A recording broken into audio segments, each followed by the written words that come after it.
हाँ बच्चों देखो, इस रोटेशन इक्विलिब्रियम में कई बार कुछ टफ टाइप के क्वेश्चन आते हैं, वो देखना। ये तो क्वेश्चन को पहले एक्सप्लेन कर लेता हूँ। तो इस बार हमको दे रखा है कि रफ हॉरिजॉन्टल सरफेस है और उसके ऊपर ऐसी दो आइडेंटिकल सीढ़ियां हैं, है ना। सिंपल शब्दों में बोल देते हैं कि ऐसी दो रॉड्स हैं, है ना। दोनों आइडेंटिकल रॉड है, मतलब हर एक रॉड का मास m है और हर एक रॉड की लेंथ l है। और हमको दे रखा है कि इन दोनों रॉड का जो ऊपरी सिरा है उसको हिंज कर देते हैं ना। वही कि दोनों रॉड के ऊपरी सिरे को इधर हिंज कर देते हैं। हिंज कर देते हैं मतलब रॉड, है ना, हिंज कर देते हैं मतलब दोनों रॉड इस वाले एक्सिस के अबाउट से घूमने के लिए फ्री है, समझ गए ना। वही कि दो सीढ़ियां हैं, दो आइडेंटिकल रॉड है, इसको इस वाले पॉइंट पर हिंज कर दिया मतलब इस पॉइंट के बाहर घूमने के लिए फ्री है। और उनको ऐसा वर्टिकल जमीन के ऊपर रखा हुआ है। इसके ऊपर m का एक और वेट रख देते हैं ना, इसके ऊपर m का एक और मास रख देते हैं, ठीक है। और चलो अभी इस पूरे सिस्टम को छोड़ देते हैं। तो देखो इस बार हमको दे रखा है कि रॉड और हॉरिजॉन्टल फर्श के बीच सरफेस सफिशिएंट रफ है, इतनी रफ है कि छोड़ने पर स्लाइडिंग बिल्कुल नहीं हो रही, मतलब ये पूरा सिस्टम बिल्कुल इक्विलिब्रियम में रुका हुआ है। बस हमको, है ना, फर्स्ट पार्ट में पूछा है कि इक्विलिब्रियम के लिए रॉड और हॉरिजॉन्टल फर्श के बीच लगने वाला फ्रिक्शन फोर्स कितना होगा वो देखना है। और सेकेंड पार्ट में पूछा है कि इस सरफेस का फ्रिक्शन कोएफिशिएंट म्यू एस कितना हो ताकि ये रॉड फिसलने से बच जाए, वो देखना है ना। स्टार्ट करते हैं इसको। हाँ बच्चों हिम्मत करके स्टार्ट करते हैं। ये हमको दे रखा है पूरा सिस्टम इक्विलिब्रियम में रुका हुआ है, तो इन दोनों रॉड के कारण जमीन पर लगने वाला प्रेसिंग फोर्स है, नॉर्मल रिएक्शन और फ्रिक्शन कितना होगा वो देखना है। देखो इन, है ना, हर एक रॉड के कारण जमीन पर लगने वाला प्रेसिंग फोर्स या नॉर्मल रिएक्शन तो हम अनपढ़ों के टाइप से निकाल सकते हैं ना। तुम खुद बताओ, तुम खुद बताओ कि इस पूरे सिस्टम का टोटल मास 3m है, तो इस पूरे सिस्टम का टोटल वेट या टोटल ग्रेविटेशन फोर्स 3mg होगा। या मजदूरों की लैंग्वेज में ऐसा बोल सकते हैं कि पूरे सिस्टम का टोटल लोड 3mg होगा। और दोनों, है ना, जो दोनों रोड है बिल्कुल आइडेंटिकल है, तो आधा आधा लोड सहन करेंगे, तो टोटल लोड 3mg है। तो ये वाला जो पार्ट है वो आधा लोड सहन करेगा 3mg/2, और ये भी आधा लोड सहन करेगा 3mg/2, मतलब इधर भी प्रेसिंग फोर्स 3mg/2 होगा और इधर भी 3mg/2। तो प्रेसिंग फोर्स है नॉर्मल रिएक्शन को तो हम मुंह जुबानी निकाल सकते हैं, लेकिन साथ में हमको लगने वाला फ्रिक्शन फोर्स भी पूछा है, बताओ उसमें अपनी होशियारी काम नहीं करेगी। तो बताओ इस बार तो हमको, है ना, इस बार तो हमको डिटेल तरीके से करना ही पड़ेगा। बस वही अपना पुराना तरीका है कि सिंपली इस पूरे सिस्टम का फ्री बॉडी डायग्राम बनाएंगे। बस एक तो सिस्टम लीनियर मोशन नहीं कर पा रहा है तो फोर्स बैलेंस, और साथ में रोटेशन मोशन नहीं कर पा रहा है तो टॉर्क बैलेंस, है ना। तो चलो इस सिस्टम का फ्री बॉडी डायग्राम है ना, मतलब उसके लिए वही करते हैं। उसके लिए वही करते हैं कि पहली रॉड प्लस दूसरी रॉड प्लस ब्लॉक, तीनों को एक सिस्टम मान लेते हैं। तुम बताओ ना, रॉड और ब्लॉक के बीच आपस में लगने वाले फोर्स को छुपाना है ना यार। तो उसके लिए ये करते हैं कि पहली रॉड प्लस दूसरी रॉड प्लस ब्लॉक, इन तीनों को एक सिस्टम मान लेते हैं, है ना। बस इन तीनों को सिस्टम मान लेंगे तो इनके बीच आपस में लगने वाला फोर्स तो होते भी छुप जाएगा। बस पूरे सिस्टम पर एक्सटर्नल फोर्स कौन कौन से लगेंगे वो देखते हैं। तो बस इस पूरे सिस्टम पर एक्सटर्नल फोर्स कौन कौन से लगेंगे वो देखते हैं। तो तुम आराम से बताओ कि एक तो इस रॉड का वेट या इस रॉड का ग्रेविटेशन फोर्स जो इसके सेंटर ऑफ मास से गुजरेगा। ऐसे बताओ इस रॉड का वेट या इस रॉड का भी ग्रेविटेशन फोर्स mg, ये भी इसके सेंटर ऑफ मास मतलब मिडिल पॉइंट से पास होगा। और एक ऊपर जो ब्लॉक रखा उसका भी वेट या ग्रेविटेशन फोर्स mg। तो एक तो ये रॉड का mg, इस रॉड का mg और इस ब्लॉक का mg, ये लगेंगे, ठीक। उसके बाद बताओ ये ब्लॉक रॉड इनके बीच जो आपस में फोर्स है, जैसे सपोर्ट पर भी कुछ फोर्स आता है, तो वो सारे फोर्स तो आपस में इससे एक साथ लेंगे तो छुप जाएंगे। तो एक्सटर्नल फोर्स एक तो ये mg, mg और mg ये लगेंगे। और नॉर्मल रिएक्शन तुम बताओ कि रॉड का सिरा जमीन को परपेंडिकुलर नीचे की ओर धक्का देगा तो एज ए रिएक्शन ग्राउंड की सरफेस रॉड के सिरे को भी नहीं छोड़ेगी, इसको ऊपर की ओर धक्का देगी। और यहाँ भी वही होगा, यहाँ भी रॉड का सिरा जमीन को नीचे की ओर धक्का देगा, तो एज ए रिएक्शन ग्राउंड की सरफेस को परपेंडिकुलरली ऊपर की ओर धक्का देगी। और तुम बताओ कि इस बार इस रॉड और इस रॉड में कोई डिफरेंस नहीं है, दोनों बिल्कुल सिमेट्रिकल हैं। तो बताओ इधर प्रेसिंग फोर्स एन है तो सिमेट्रिकली इधर भी एन होगा। और कौन सा फोर्स? फ्रिक्शन, है ना? तुम खुद बताओ कि हॉरिजॉन्टल फ्लोर और सॉरी हॉरिजॉन्टल फ्लोर और रॉड के बीच सरफेस रफ है, मतलब फ्रिक्शन लग सकता है। तो बताओ स्लाइडिंग नहीं हो रही है, इससे काइनेटिक फ्रिक्शन तो नहीं, लेकिन स्टैटिक फ्रिक्शन जरूर लग सकता है। देखना, और उसकी डायरेक्शन वैसे तो आंखें बंद करके कहीं भी मान सकते हो, लेकिन हम थोड़ा इंसानों के टाइप से सोच भी सकते हैं। तुम खुद बताओ कि बताओ इस सिस्टम को छोड़ेंगे ना, तो बताए रॉड के दोनों सिरे बाहर की ओर जाने का ट्राई करेंगे ना, तो बताओ रॉड का ये सिरा भी बाहर की ओर फिसलने की टेंडेंसी रखेगा, तो उसको रोकने के लिए फ्रिक्शन अंदर की ओर लगेगा, जिसको हम एफ आर बोल लेते हैं। और ध्यान रखना कि ये कोई म्यू एस इंटू एन या म्यू के इंटू एन होना जरूरी नहीं है, ये स्टैटिक फ्रिक्शन, इसकी वैल्यू कितनी भी हो सकती है।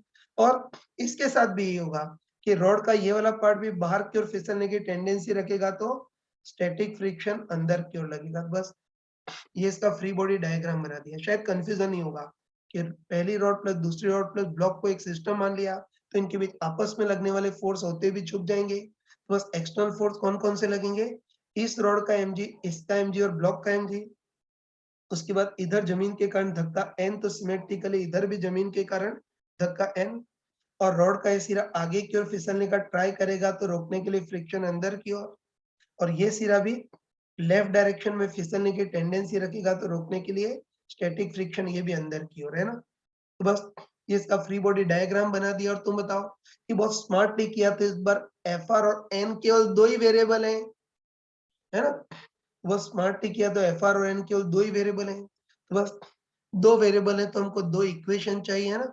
और देखो ये है ना, ये दो इक्वेशन कहाँ से आएंगी वो हमको अच्छे पता है कि बता पूरा सिस्टम एक तो लीनियर मोशन नहीं कर पा रहा है, इससे फोर्स बैलेंस, और दूसरा रोटेशन मोशन नहीं कर पा रहा है, तो टॉर्क बैलेंस। तो चलो सबसे पहले बताओ कि सिस्टम लीनियर मोशन नहीं कर पा रहा है, इससे फोर्स बैलेंस करेंगे।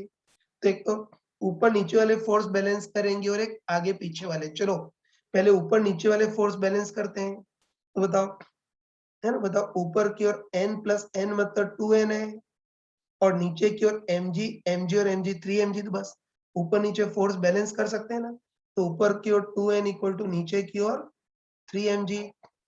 तो इससे n equal to 3mg by 2, मतलब हर एक रॉड के कारण जमीन पर जो नॉर्मल रिएक्शन लगेगा वो 3mg/2 होगा। और बताओ ये तो कोई बड़ी बात है ही नहीं, ये तो हमने अपनी अनपढ़ बुद्धि से ही सोच लिया था, है ना? बिल्कुल मजदूरों की लैंग्वेज में ही सोच लिया था कि पूरे सिस्टम का टोटल लोड 3mg है। तो ये दोनों पार्ट आधा आधा लोड सहन करेंगे, तो इधर भी लोड या प्रेसिंग फोर्स 3mg/2 और इधर भी 3mg/2। बाकी पढ़े लिखों के टाइप से भी कर लिया तो नॉर्मल रिएक्शन तो 3mg/2 आ गया। ये तो हमने ऊपर नीचे फोर्स बैलेंस किए। वैसे ही आगे पीछे भी फोर्स बैलेंस कर सकते हैं, लेकिन बताओ आगे पीछे फोर्स बैलेंस करने से कुछ भी नहीं मिलेगा, है ना? बताओ आगे पीछे फोर्स बैलेंस करेंगे तो बताओ आगे की ओर भी एफ आर है और पीछे की ओर भी एफ आर है। F R equal to F R आ गया, मतलब 1 इक्वल टू 1 आ गया। तो ये कुछ भी नहीं मिला है, तो खाली हाथ रहे। देखना, तो बस ऊपर नीचे वाले फोर्स बैलेंस करेंगे तो एन आ जाएगा, लेकिन आगे पीछे वाले फोर्स बैलेंस करने से कोई फायदा नहीं है। आगे पीछे वाले फोर्स बैलेंस करेंगे तो मूर्खों टाइप से F R equal to F R आ जाएगा। तो बस, है ना? नॉर्मल रिएक्शन तो आ गया ना, वही कि नॉर्मल रिएक्शन तो हमने फोर्स बैलेंस से निकाल लिया, लेकिन ये स्टैटिक फ्रिक्शन अभी भी नहीं निकाल पा रहे हैं। तो बताओ फोर्स बैलेंस से तो काम नहीं चला, तो बताओ स्टैटिक फ्रिक्शन की वैल्यू के लिए अगली इक्वेशन कौन सी लगा सकते हैं? Torque balance. ये तो हमको अच्छे पता है कि ये सिस्टम बेचारा रोटेट भी नहीं कर रहा है ना? ये सिस्टम बेचारा रोटेट भी नहीं कर रहा है, तो हम टॉर्क बैलेंस लगा सकते हैं। और मैंने चमका कर बताया था कि बताओ ये सिस्टम किसी भी पॉइंट के अबाउट रोटेट नहीं कर पा रहा है, इससे करने को हम किसी भी पॉइंट के अबाउट टॉर्क बैलेंस कर सकते हैं। मतलब चाहे तो इस पॉइंट के अबाउट टॉर्क बैलेंस कर सकते हैं, चाहे तो इस हिंज पॉइंट के अबाउट कर सकते हैं, है ना? जरा मस्ती सूझी हो तो इस पॉइंट के अबाउट भी तो ध्यान रखना कि सिस्टम किसी भी पॉइंट के अबाउट रोटेट नहीं कर पा रहा है तो हम किसी भी पॉइंट के अबाउट टॉर्क बैलेंस कर सकते हैं, लेकिन इस बार टॉर्क बैलेंस में भी हम बुरी तरह से फंस जाएंगे, ठीक है। ये चलो नॉर्मली हम क्या करते हैं कि उस पॉइंट के अबाउट टॉर्क बैलेंस करते हैं जहां से ज्यादातर अननोन फोर्स पास हो रहे हैं तो चलो आसानी के लिए हम ए पॉइंट के अबाउट टॉर्क बैलेंस करते हैं तो तुम बताओ कि ए पॉइंट के अबाउट इस एफ आर का भी टॉर्क 0 और इस फ्रिक्शन फोर्स की भी मिलाने वाली जो लाइन है वो ए से ही पास होगी, तो इस ए पॉइंट के अबाउट इस एफ आर का भी टॉर्क 0। सही बोला ना? वही कि नॉर्मली हम, है ना, ऐसे पॉइंट के अबाउट टॉर्क बैलेंस करते हैं जहां से ज्यादातर अननोन फोर्स पास होते हैं, तो ए पॉइंट के अबाउट टॉर्क बैलेंस करते हैं। लेकिन बताओ इस ए पॉइंट के अबाउट इस एफ आर का भी टॉर्क 0 और ए पॉइंट के अबाउट इस एफ आर का भी टॉर्क 0, तो बताओ एफ आर हमको निकालना था वो ही खत्म हो रहा है ना। एफ आर जो हमको निकालना था वही टर्म खत्म हो रही है, तो इस इक्वेशन लिखने से कोई फायदा नहीं है ना।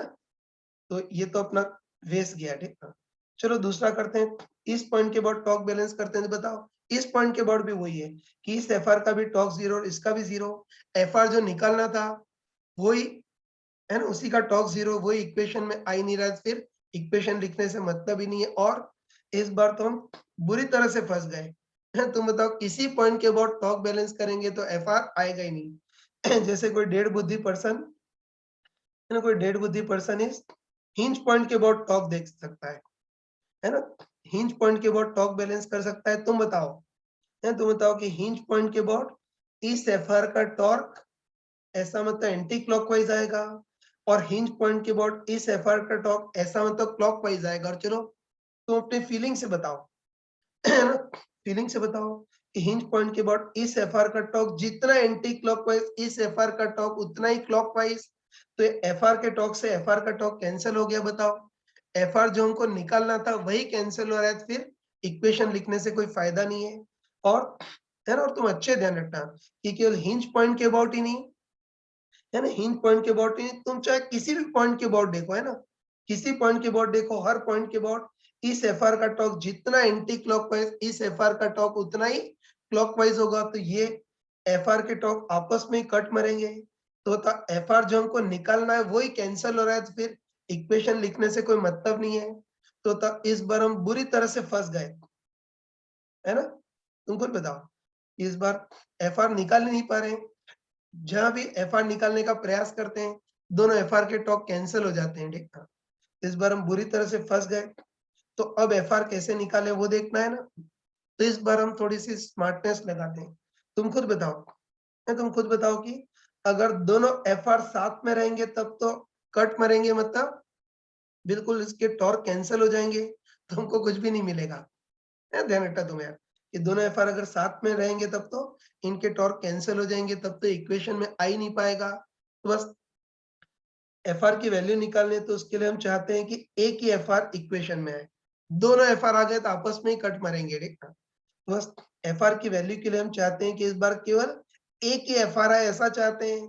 और तुम बताओ कि केवल एक ही एफआर आए, उसके लिए हम क्या करते हैं, पूरे सिस्टम पे नहीं केवल एक रॉड पर टॉर्क बैलेंस करते हैं। और तुम बताओ कि अगर हम केवल एक रॉड को ही कंसीडर करें तो उस पर तो केवल एक ही एफआर आएगा, तो वो जिंदा बच जाएगा, ठीक है। तो ये ध्यान रखना कि दोनों एफआर अगर साथ में आएंगे तब तो आपस में एक दूसरे को मार डालेंगे। बस इस बार हमको एफआर को मारना नहीं, बचाना है। तो ध्यान रखना एफआर तभी बचेगा जब केवल एक ही एफआर हो। तो उसके लिए हम क्या करते हैं, पूरे सिस्टम को नहीं केवल एक ही रॉड को कंसीडर करते हैं ना।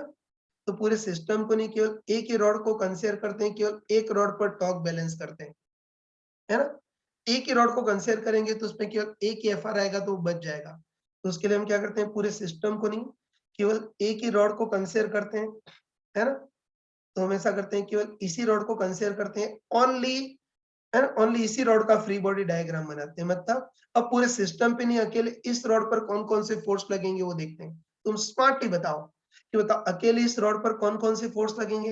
एक तो इसका वेट या ग्रेविटेशन फोर्स mg, जमीन के कारण धक्का n, और ये वाला स्टैटिक फ्रिक्शन fr, यही सारे फोर्स। लेकिन ध्यान रखना, ये ध्यान रखना कि अगर इस है ना, ओनली इस रॉड को अगर अलग से कंसीडर करें तो एक हिंज की सपोर्ट के कारण भी फोर्स आएगा। तुम बताओ कि ये रॉड और ये ब्लॉक, ये सब यानी सपोर्ट वाले पॉइंट पर इस रॉड पर कुछ फोर्स लगाएंगे ना, तो ध्यान रखना कि अगर अकेले इस रॉड को कंसीडर करें MGNFR ये तो आएगा ही, लेकिन सपोर्ट पर भी एक फोर्स आएगा। सबको एक साथ लिया था तो ये सपोर्ट पर लगने वाले फोर्स वाला राक्षस चुप गया था, लेकिन अकेले इस रॉड को लेंगे तो ये सपोर्ट वाला भी फोर्स आएगा जो खतरनाक होगा।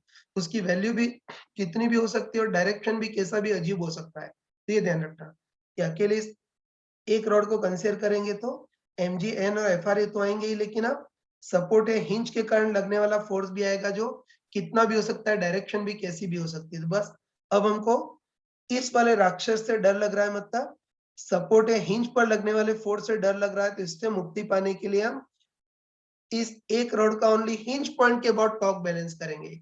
तो अगर हिंज पॉइंट के अबाउट देखें तो हिंज पॉइंट के अबाउट इस सपोर्ट वाले फोर्स का टॉर्क बिल्कुल 0 हो जाएगा, मुक्ति मिल जाएगी। बस ध्यान रखना कि अभी तो मैंने पूरा डिटेल में एक्सप्लेन किया, लेकिन अब इसकी शक्ल पहचान जाना, इसकी शक्ल पहचान लेना कि ऐसे क्वेश्चन में अगर फ्रिक्शन निकालना है तो उसके लिए पूरे सिस्टम को नहीं, केवल एक रॉड पर ही टॉर्क बैलेंस लगाएंगे और किस पॉइंट के अबाउट, ओनली हिंज पॉइंट के अबाउट। तो हम क्या करते हैं,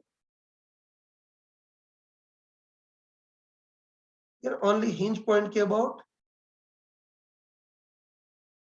ओनली फर्स्ट रॉड के लिए टॉर्क बैलेंस करते हैं, सही है ना। वही कि ओनली फर्स्ट रॉड पर केवल इस हिंज पॉइंट के अबाउट टॉर्क बैलेंस करते हैं, ठीक है। बस है ना, इस हिंज पॉइंट के अबाउट इस रॉड पर कौन कौन से टॉर्क लगेंगे वो देखते हैं। कॉन्फिडेंटली बताओ कि हिंज पॉइंट के अबाउट सपोर्ट वाले फोर्स का टॉर्क 0 होगा, क्योंकि सपोर्ट पर लगने वाला फोर्स कितना भी खतरनाक हो लेकिन हिंज से ही पास हो रहा है। तो हिंज पॉइंट के अबाउट सपोर्ट वाले फोर्स का जो टॉर्क 0, तो बताओ हिंज पॉइंट के अबाउट टॉर्क किसका आएगा, एक तो mg का आएगा, fr का आएगा और एक n का आएगा। बताओ हिंज पॉइंट के अबाउट इस mg का टॉर्क ऐसा मतलब एंटी क्लॉकवाइज होगा, ऐसे हिंज पॉइंट के अबाउट फ्रिक्शन का टॉर्क भी ऐसा मतलब एंटी क्लॉकवाइज होगा, और हिंज पॉइंट के अबाउट नॉर्मल रिएक्शन का टॉर्क ऐसा मतलब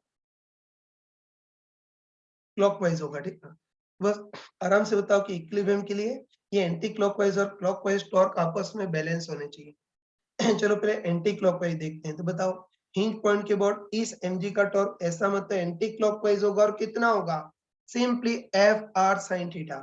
तो f तो कितना है mg, r इस फोर्स की हिंज पॉइंट से डिस्टेंस l/2 और साइन थीटा इस फोर्स का मिलाने वाली लाइन है रॉड के साथ एंगल। तो ये एंगल है ना, दोनों रॉड के भी टोटल एंगल 60 दे रखा था, तो ये 30 है, तो ये भी 30 होगा।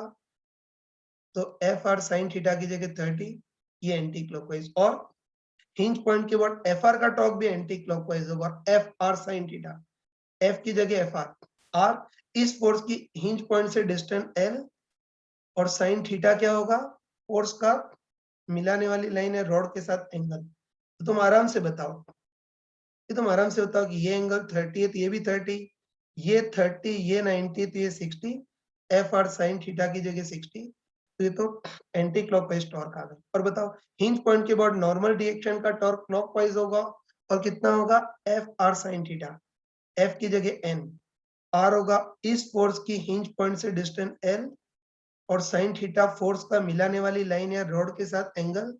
तो ये एंगल 30 डिग्री है, तो ये भी अल्टरनेट एंगल 30, ये क्लॉकवाइज। तो बस इक्विलिब्रियम के लिए ये एंटी क्लॉकवाइज टॉर्क और क्लॉकवाइज टॉर्क आपस में बराबर होने चाहिए। इसमें n की वैल्यू रख दोगे ना, n की वैल्यू रख देना 3mg/2। इसको सॉल्व करोगे तुम्हारे पास fr आ जाएगा।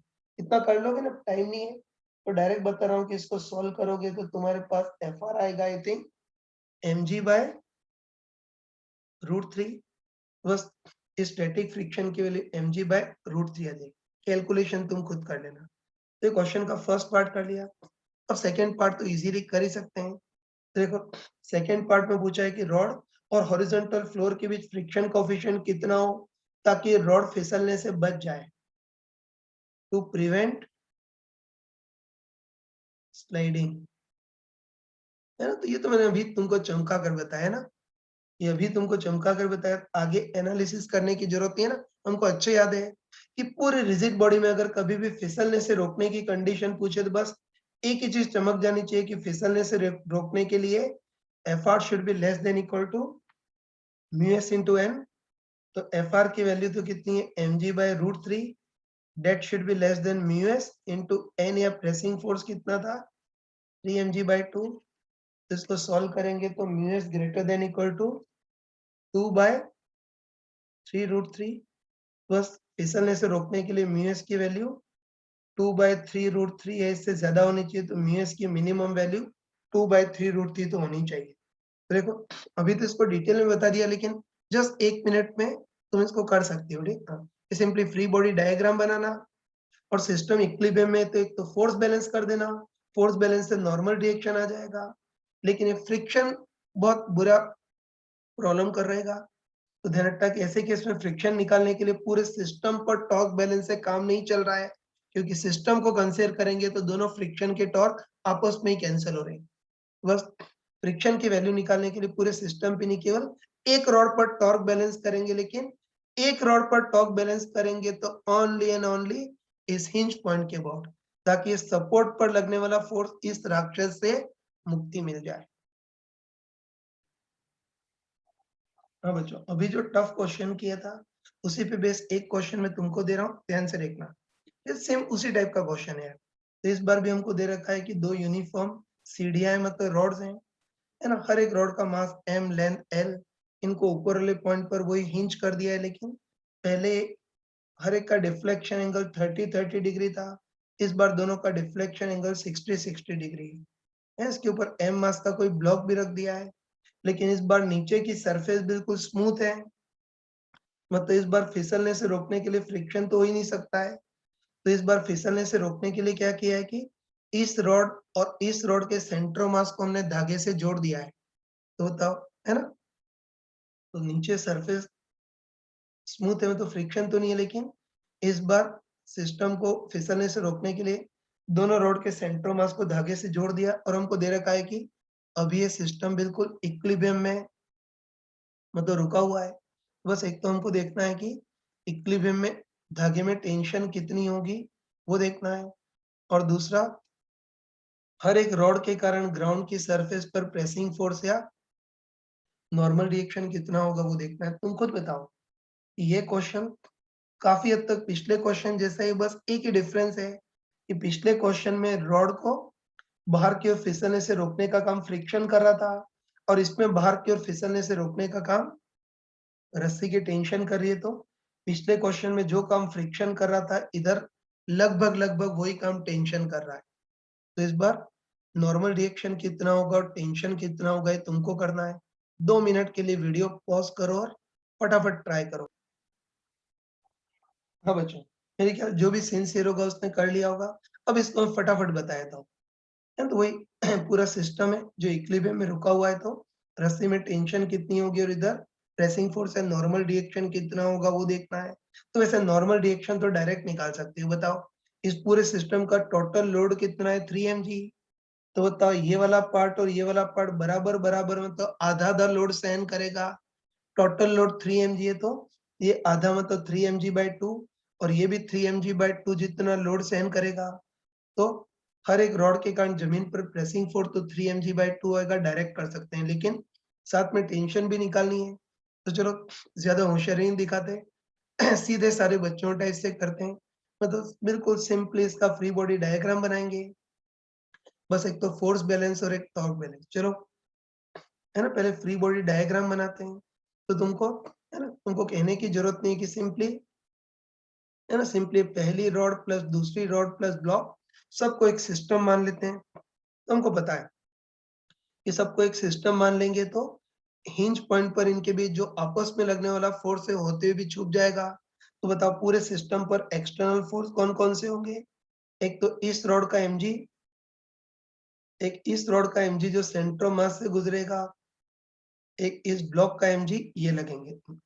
उसके बाद नॉर्मल रिएक्शन, तो बताओ, यहाँ रॉड ग्राउंड की सरफेस को नीचे की ओर धक्का देगी, तो एज ए रिएक्शन ग्राउंड की सरफेस जो वो रॉड को ऊपर की ओर धक्का देगी, और यहाँ भी वही, ये रॉड की सरफेस ग्राउंड को नीचे की ओर, तो एज ए रिएक्शन ग्राउंड की जो सरफेस है वो रॉड को परपेंडिकुलरली ऊपर की ओर धक्का देगी, और दोनों सिमेट्रिकल है, तो इधर नॉर्मल रिएक्शन n है तो इधर भी n, है ना।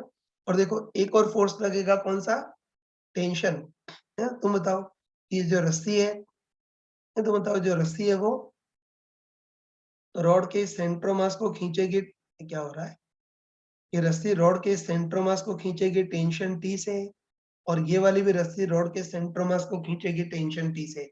बस स्मार्ट टी किया तो टी और एन दो वेरिएबल है, तो हमको दो इक्वेशन चाहिए, बस एक तो फोर्स बैलेंस और एक टॉर्क बैलेंस। चलो सबसे पहले हम फोर्स बैलेंस लगाते हैं। तो हमको पता है कि बताओ सिस्टम लीनियर मोशन नहीं कर पा रहा तो फोर्स बैलेंस लगाएंगे। चलो पहले ऊपर नीचे वाले फोर्स बैलेंस करते हैं।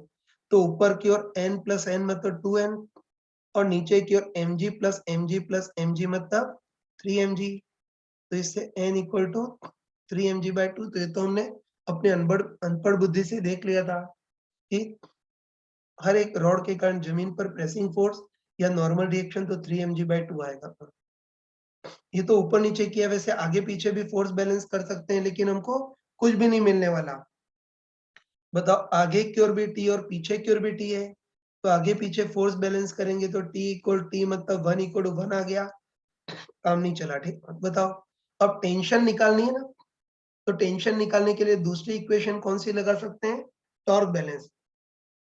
तो हमको पता है कि पूरा सिस्टम रोटेट नहीं कर पा रहा है, इसलिए टॉर्क बैलेंस लगाएंगे। लेकिन यहाँ भी वही बुरी तरह से फंस जाएंगे कि तुम कोई भी पॉइंट हो, जैसे हिंज पॉइंट या कोई पॉइंट हो, हर पॉइंट के अबाउट इस टेंशन का टॉर्क जितना एंटी क्लॉकवाइज, इस टॉर्क टेंशन का टॉर्क उतना ही क्लॉकवाइज, है ना। हिंज पॉइंट नहीं, तुम चेक करना, कोई भी पॉइंट ले लो, ए बी सी कोई भी ले लो, हर पॉइंट के अबाउट एक टेंशन का टॉर्क जितना क्लॉकवाइज, दूसरे टेंशन का टॉर्क उतना ही एंटी क्लॉकवाइज। तो टेंशन के टॉर्क कैंसिल हो जाएंगे, तो बताओ जो हमको निकालना है वही कैंसिल हो रहा है, तो फिर इक्वेशन लिखने से कोई मतलब नहीं है। तो बस यहाँ भी पिछले क्वेश्चन टाइप से बिल्कुल बुरे फंसे, तो मैंने बताया था यार, है ना। मैंने बताया था कि कभी भी है ना, अभी हमने किया था कि कभी भी ऐसी सिचुएशन हो तो हम क्या करेंगे, केवल एक रॉड का फ्री बॉडी डायग्राम बनाएंगे, है ना। हमको अच्छे पता है, हमको अच्छे पता है पूरे सिस्टम को एक साथ लेंगे तब तो दोनों टेंशन आएगी, है ना। एक टेंशन का टॉर्क जितना क्लॉकवाइज, दूसरे का उतना एंटी क्लॉकवाइज। तो बताओ दोनों है ना, पूरे सिस्टम को एक साथ लेंगे तब तो दोनों टेंशन आएंगे, और दोनों टेंशन के टॉर्क आपस में एक दूसरे को कैंसिल कर देंगे। तो हम बोल सकते हैं कि दोनों टी अगर साथ में रहे तब तो कट मरेंगे, एक दूसरे को ही मार डालेंगे। तो हमको टेंशन को जिंदा रखना है, तो उसके लिए हम चाहते हैं केवल एक ही टेंशन आए, और एक ही टेंशन आए उसके लिए पूरे सिस्टम के लिए नहीं, अब हम केवल एक रॉड के लिए टॉर्क बैलेंस करते हैं, है ना। केवल एक रॉड के लिए टॉर्क बैलेंस करते हैं। तुम बताओ कि केवल इस रॉड का फ्री बॉडी डायग्राम बनाएंगे तो ओनली इस रॉड पर कौन कौन से फोर्स लगेंगे, एक तो mg, रस्सी खींचेगी टेंशन t से, और जमीन के कारण धक्का n, लेकिन एक खतरनाक वाला फोर्स वो भी आएगा। बताओ अगर, है ना, सबको एक साथ लिया था तो सपोर्ट पे लगने वाला फोर्स छुप गया था, लेकिन अकेले इस रॉड को लेंगे तो ये सपोर्ट के कारण भी फोर्स आएगा। तुम बताओ ना, ये रॉड है, ब्लॉक है, ये सभी सपोर्ट पॉइंट पे इसको धक्का देंगे ना। तो ध्यान रखना है केवल इस रॉड का फ्री बॉडी डायग्राम बनाओ तो mg, टेंशन, नॉर्मल रिएक्शन ये सब तो होंगे, लेकिन सपोर्ट के कारण भी इस पर फोर्स लगेगा, जिसको हम r बोल देते हैं, उन्हें अजीब होगा, इसकी ना वैल्यू पता है ना डायरेक्शन पता है। तो ओनली एक रॉड को कंसीडर करेंगे तो सपोर्ट वाला फोर्स r आएगा, है ना, जिसको हमको निकालने जबरदस्ती आ गया है। तो इससे बचने के लिए बताओ अकेले एक रॉड का टॉर्क किस पॉइंट के अबाउट बैलेंस करेंगे, केवल हिंज पॉइंट के अबाउट, है। तो बताओ कि अगर हिंज पॉइंट के अबाउट देखें तो ये जो भी सपोर्ट वाला फोर्स है कितना भी खतरनाक हो, लेकिन हिंज से ही पास हो रहा है। तो हिंज पॉइंट के अबाउट इस सपोर्ट वाले फोर्स का टॉर्क 0, है ना। तो इस राक्षस से मुक्ति मिल गई। बताओ इस हिंज पॉइंट के अबाउट टॉर्क किसका होगा, केवल टी, mg और n का। चलो फटाफट बताओ कि हिंज पॉइंट के अबाउट टेंशन का टॉर्क भी ऐसा ही मतलब एंटी क्लॉकवाइज, हिंज पॉइंट के अबाउट mg का टॉर्क भी ऐसा ही मतलब एंटी क्लॉकवाइज, और हिंज पॉइंट के अबाउट नॉर्मल रिएक्शन का टॉर्क क्लॉकवाइज। बस हिंज पॉइंट के अबाउट क्लॉकवाइज और एंटी क्लॉकवाइज टॉर्क कैंसिल होने चाहिए। चलो बताओ हिंज पॉइंट के अबाउट टेंशन का टॉर्क एंटी क्लॉकवाइज, और कितना होगा F R sine theta, F की जगह टी, आर फोर्स की इस हिंज से सीधी distance l/2 into sine theta, ये फोर्स का रॉड के साथ एंगल, तो होता ये 60 है, 90 है, तो ये कितना हो जाएगा, 30 हो जाएगा एंटी क्लॉकवाइज। ऐसे बताओ हिंज पॉइंट के अबाउट mg का टॉर्क भी एंटी क्लॉकवाइज और F R sine theta, F की जगह mg, और इस फोर्स की हिंज पॉइंट से distance L/2 into sine theta क्या होगा, इस mg का मिलाने वाली लाइन है रॉड के साथ एंगल, तो ये एंगल 60 है, तो ये भी सिमिलर एंगल 60 ये हो गया। ऐसे बताओ, ये तो एंटी क्लॉकवाइज आ गए, और हिंज पॉइंट के बाद n का टॉर्क क्लॉकवाइज और कितना होगा f और साइन थीटा, तो f की जगह n, और इस फोर्स की एक्सिस से सीधी डिस्टेंस कितनी है L, और साइन थीटा इस फोर्स का मिलाने वाली लाइन है रॉड के साथ एंगल, तो ये एंगल 60 है, तो ये भी अल्टरनेट एंगल 60 है क्लॉकवाइज। बस इक्विलिब्रियम के लिए एंटी क्लॉकवाइज और क्लॉकवाइज टॉर्क बैलेंस होने चाहिए। इसमें n की वैल्यू क्या रख दोगे तुम, 3mg/2 रख देना, तो इससे अपने पास t आ जाएगा, और डायरेक्ट बता रहा हूँ सोल्व करोगे तो t आएगा तुम्हारे पास 2√3 mg आ जाएगा। हाँ बच्चों, तो इस टाइप से हमने रोटेशन इक्विलिब्रियम के सारे टाइप के क्वेश्चन कर लिए, कहीं से भी आ गया तुम इजीली कर सकते हो। तो देखो अभी तक तो हमने रोटेशन इक्विलिब्रियम की स्टडी की जिसमें सिस्टम रोटेट नहीं कर पा रहा था, लेकिन अब हम ऐसे क्वेश्चन करते हैं जिसमें सिस्टम रोटेट कर पा रहा होगा, और हमको अच्छे पता है कि तो सिस्टम रोटेट नहीं कर पाए तब तो हम टॉर्क बैलेंस करेंगे, और अगर सिस्टम रोटेट कर रहा हो, है ना, अगर कोई सिस्टम रोटेट कर रहा हो तो फिर टॉर्क बैलेंस नहीं करेंगे, उसकी जगह न्यूटन सेकेंड और लगाएंगे, resultant torque equal to I into L. ये तो कंपेरेटिवली याद रखना कि सिस्टम इक्विलिब्रियम में हो, रोटेट नहीं कर पा रहा हो तो टॉर्क बैलेंस करेंगे, और अगर सिस्टम रोटेट कर पा रहा हो तो फिर टॉर्क बैलेंस की जगह Newton second law, resultant torque equal to I alpha ये लगा देंगे।